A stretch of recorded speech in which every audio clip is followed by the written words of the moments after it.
Всем доброго времени суток. Вот и пришло время под замену грязосъемника и манжеты головы гидроцилиндра данного аппарата Kubota U30.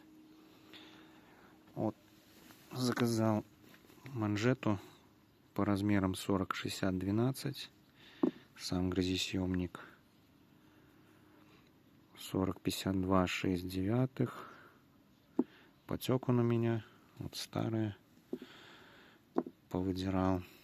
Единственный нюанс, когда будете откручивать данную гайку, не забываем про стопор в виде винта под шестигранник, и соответственно под ним металлический шарик будет.